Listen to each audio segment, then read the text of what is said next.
Hello दोस्तों, कैसे हैं आप सब। मैं doctor Ansar, trichologist, cosmetologist and hair specialist. दोस्तों, आज इस वीडियो में हम लोग बात करेंगे कि विंटर के सीज़न में हेयर फॉल क्यों बढ़ जाता है, हेयर लॉस क्यों बढ़ जाता है, और बाल इतने ज़्यादा रूखे, ड्राई और उसमें फ्रिजीनेस इतनी क्यों आ जाती है। दोस्तों देखिए, सबसे पहले तो मैं आपको ये बताऊं कि बाल हमारी बॉडी का एक डेड स्ट्रक्चर है। तो इस डेड स्ट्रक्चर को मैनेज करने के लिए, उसको आप ध्यान रखने के लिए हमको खुद से ही काम करना पड़ेगा। इसमें हमारी बॉडी कोई भी काम नहीं करेगी। हमारी बॉडी उन्हीं चीज़ों का ध्यान देती है जो बॉडी में जिसमें लाइफ हो, और बॉडी उसको खुद से ही केयर करती है। लेकिन बालों का केयर हमको खुद ही करना पड़ेगा।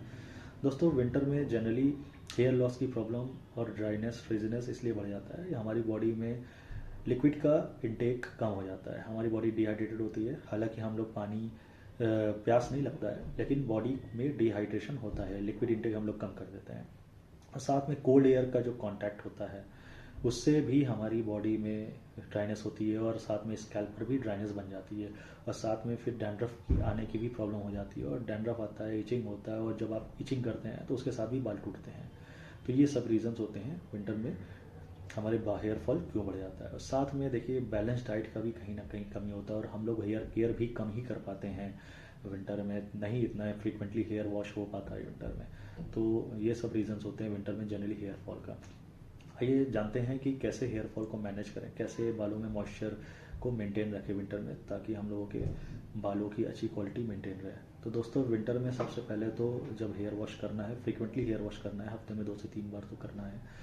और जब भी हेयर वॉश करें आप, तो उसके 2 घंटे पहले कम से कम ऑयलिंग करें, या फिर ओवरनाइट भी आप ऑयलिंग करके छोड़ सकते हैं, और दूसरे दिन आप उसको किसी अच्छे शैम्पू से वॉश कर सकते हैं। और बाल फिर भी अगर बहुत ड्राई लगता है तो कोई अच्छा मेडिकेटेड कंडीशनर भी आप यूज़ कर सकते हैं। दोस्तों, अगर फ्लेक्स बन रहे हैं, डैंड्रफ है, तो आप लेमन वाटर से या फिर दही भी यूज़ कर सकते हैं हेयर को वॉश करने के लिए, उससे फ्लेक्स कम हो जाएंगे।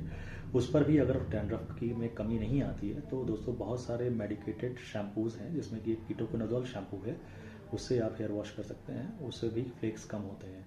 ओवरनाइट भी आप उस शैम्पू को लगा के छोड़ सकते हैं और सुबह वॉश कर सकते हैं अगर फ्लेक्स ज़्यादा हैं, क्योंकि वो फ्लेक्स को शैम्पू आपका स्केलिंग करके निकाल देगा।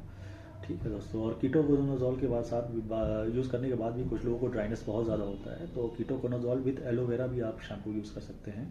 तो अगर आप कीटोकोनाजोल एलोवेरा शैम्पू नहीं यूज़ कर पाते तो नॉर्मल कीटोकोनाजोल शैम्पू यूज़ करने के बाद आप थोड़ा सा 4-5 बूंद ऑयल और 4-5 बूंद वाटर को लेकर के बालों में लगा सकते हैं, जिससे कि बालों में मॉइस्चर बना रहेगा और बालों में ड्राइनेस नहीं आएगी दोस्तों।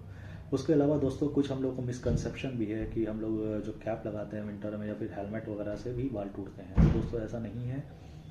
कैप और हेलमेट बल्कि हमारे लिए बहुत ज़्यादा, हमारे बालों के लिए हेल्पफुल है। वो हमारे बालों को कोल्ड वेव से, कोल्ड एयर से बचाता है।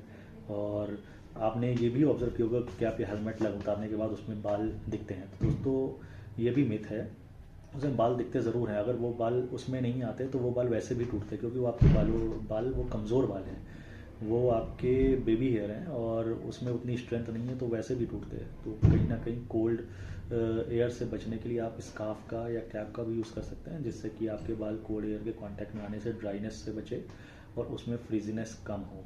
तो दोस्तों आप ये भी कर सकते हैं, एलोवेरा की मास्किंग भी आप कर सकते हैं हेयर फॉल, बालों में मॉइस्चर मेंटेन करने के लिए। ऑयलिंग फ्रीक्वेंटली करिए, ठीक है। शैम्पू, ऑयलिंग और हेयर केयर प्रोडक्ट्स जो भी हैं आपके, वो आप फ्रीक्वेंटली यूज़ करें। उसके अलावा भी दोस्तों, अगर विंटर में ये सब करने के बाद भी आपके हेयर फॉल बहुत ज़्यादा बढ़ता है तो आप अपने किसी डॉक्टर से भी कांटेक्ट कर सकते हैं। इसके लिए हम लोग का भी ऑनलाइन कंसल्टेशन का होता है, आप दिए गए नंबर पे हम लोग से कंसल्ट कर सकते हैं। हमारा क्लिनिक प्रयागराज और नई दिल्ली दोनों ही जगह है। आप ऑनलाइन कंसल्ट करके अपनी मेडिसिन कुरियर के थ्रू ही मंगा सकते हैं। हमारे सेंटर पे भी आप विज़िट कर सकते हैं। दोस्तों दी गई जानकारी अगर आपको पसंद आई हो तो आई होप कि आप लोग इस चैनल को सब्सक्राइब करें और इस इन्फॉर्मेशन को शेयर करें और लोगों से जिनको ये सब प्रॉब्लम हो रही हो। ठीक है दोस्तों, thanks for your patience listening. Thank you.